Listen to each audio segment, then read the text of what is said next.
Prezados participantes, hoje gostaria de abordar um pouco mais sobre os trabalhos que estão sendo desenvolvidos pela diretoria de investimento nesse momento de crise, né, que vem trazendo aí muita estabilidade nos mercados, no mercado financeiro. Estamos desenvolvendo aí uma série de iniciativas, né, das quais eu vou destacar aqui algumas. Nós estamos fazendo um estudo de cenários de caixa, né, para garantir a liquidez do plano e o pagamento dos benefícios, que é o objetivo maior da nossa fundação, né? Estamos medindo os efeitos dessa crise aí na rentabilidade dos planos, estamos buscando oportunidades de investimentos que possam surgir com essa crise, estamos analisando a nossa carteira de títulos privados, né, com o risco de crédito, o risco de inadimplência dessa carteira, e já fizemos também o alongamento da nossa carteira de títulos públicos, dentre uma série de outras alternativas que estão sendo feitas, né, desde o início. Para falar um pouco mais do nosso dia a dia, hoje nós estamos trazendo também os nossos gerentes responsáveis, né, pelos investimentos da Fundação. Para começar, eu vou chamar o nosso gerente de renda variável, o André Buscácio. O André, o presidente do Banco Central, o Roberto Campos, ele afirmou numa entrevista recente que essa crise é maior e os resultados são mais incertos do que a crise desencadeada lá em 2008. Né? Gostaria que você esclarecesse para os nossos participantes quais são os efeitos dessa crise em nossa carteira de ações e, consequentemente, o impacto dela na rentabilidade dos nossos planos no mês de março, que irão ser divulgados na próxima quinta-feira, dia 9. Perfeitamente, Emílio. A Bolsa, nesse mês de março, ela deve apresentar uma queda de mais ou menos 30%. Essa queda nessa magnitude vai ser a segunda maior queda mensal desde o início do Plano Real, só perdendo para a crise russa em 98, ou seja, há muito tempo atrás. De qualquer forma, a gente tem que ressaltar aqui de que, pela primeira vez na história, a crise no mercado ela não vem de uma questão econômica, e sim uma questão sanitária.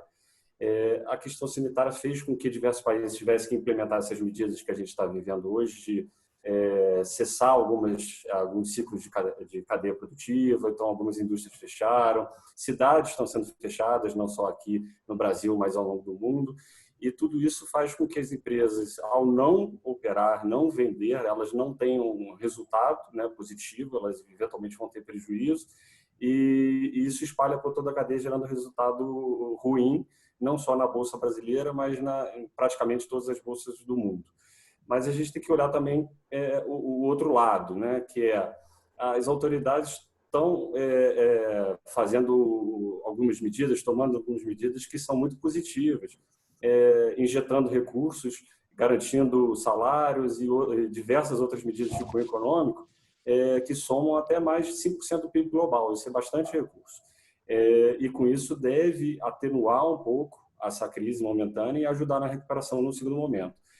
Do nosso lado, a gente promoveu algumas reduções pontuais da carteira e tem buscado posicionar o portfólio em empresas um pouco mais resilientes, são aquelas que não estão necessariamente ligadas à atividade econômica, né? Então, com isso, elas conseguem passar um pouco melhor no mercado, tá?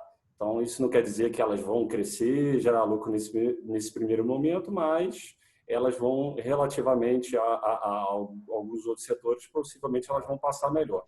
E tem que lembrar aqui que toda crise também não deixa de ser uma oportunidade. Alguns setores, hoje, as empresas estão bem estruturadas, elas vão passar um momento ruim nesses primeiros meses, mas depois elas vão estar mais bem posicionadas, olhando mais a longo prazo, para eventualmente tomar algumas iniciativas como consolidar o mercado. Isso a gente vai ver a empresas de menor porte, de repente, não tendo condição de continuar no mercado e elas vão ser incorporadas por empresas maiores. E aí você olhando isso num prazo mais longo, você começa a ver que existem algumas oportunidades e poderão existir alguns campeões olhando aí num segundo momento. Então, é preciso, nesse momento inicial, a gente ir com bastante cautela, com bastante calma, sempre olhando aquilo que é o objetivo da fundação, que são honrar todos os seus compromissos e os objetivos de longo prazo de investimento. Então, é essa a mensagem que a gente gostaria de deixar para os nossos participantes. Muito obrigado, André. Muito boa aí a participação. Agora eu gostaria de passar a palavra para o nosso gerente de renda fixa, imóveis e operações com participantes, o Tiago Martins.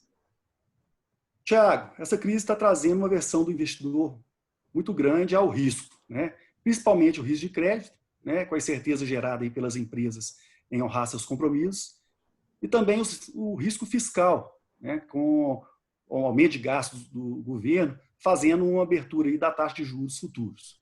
Você poderia expor para a gente um pouco o que nós temos feito aí na gestão desses investimentos? Claro, Emílio. Em relação à renda fixa, né, assim, até pegando um gancho um pouquinho ali no final da fala do André, quando ele fala que o foco é o investimento de longo prazo, é bom dar um contexto aqui para o participante que a grande parte, né, o volume maior das alocações dos investimentos feitos pela Forluz nesses últimos anos são em títulos do Tesouro Nacional, que são o que a gente chama de risco soberano, né, o risco de crédito do governo, né, ou seja, para esses títulos não serem pagos, o governo teria que quebrar, o que a gente acha muito pouco provável, né? Apesar dos momentos de crise, de dificuldade, a gente acha que é o menor risco que tem de acontecer, seria isso, num cenário desse.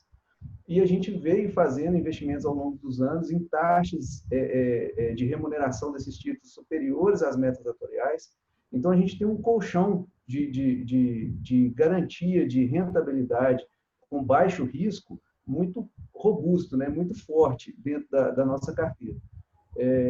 Então, a parcela dos investimentos que está alocada em ativos de risco, como os que o André comentou de renda variável, como os ativos de crédito privado, que eu vou falar um pouquinho daqui a pouco, essa parcela não é a parcela mais relevante das alocações.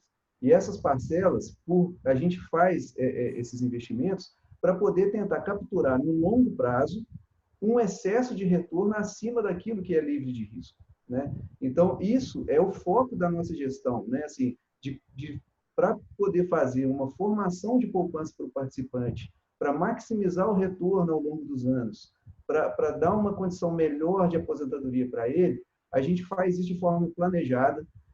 O recurso de curto prazo, como bem falou o Emílio, para garantir o fluxo de caixa, o fluxo de pagamento de benefícios, esse dinheiro de curto prazo, ele está em investimentos de baixíssimo risco, com alta liquidez, para a gente poder manter a atividade em dia, diferentemente desses ativos de mais longo prazo, que a gente vai fazendo de forma planejada, diversificada, sem uma concentração muito grande, porque a gente sabe que eles oferecem risco, né? Investimento, sempre que a gente fala de investimento, em relação ao risco e retorno. Então, voltando aqui em relação ao risco de crédito especificamente, que o Emílio falou, é importante colocar também a seguinte situação. A Forluz essas alocações desses ativos de crédito, a Forluz sempre foi muito conservadora, né? A gente sempre que aloca em ativos de dívida das empresas ou de bancos, a gente sempre procurou fazer isso em emissoras de baixo risco, né? A gente tem na carteira empresas inseridas em segmentos maduros que já enfrentaram diversas situações de crise ao longo dos anos, que tem facilidade para captar recursos, para rolagem de dívida, para se refinanciarem nesses momentos de adversidade. É claro que risco zero não existe, né? A gente está diante de uma crise muito forte, muito severa, mas a gente acha que as empresas que a gente tem na carteira são empresas sólidas, que têm robustez, têm capacidade para poder passar por esse período, se adaptando, se ajustando ao momento, para poder enfrentar e retomar sua atividade normalmente daqui a pouco, quando isso tudo passar, né?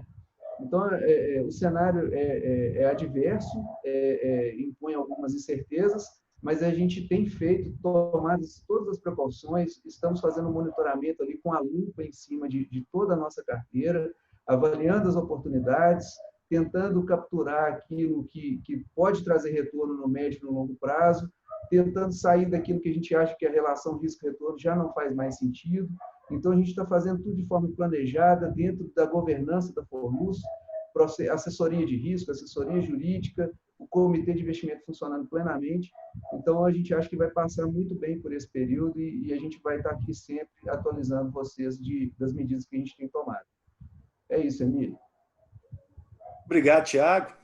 Nós sabemos também que temos muitas dúvidas aí dos nossos participantes, mas gostaríamos de agradecer a todos e falar que a diretoria de investimento ela está disponível para fazer os demais esclarecimentos a essas dúvidas. E o calendário já está disponível lá no site.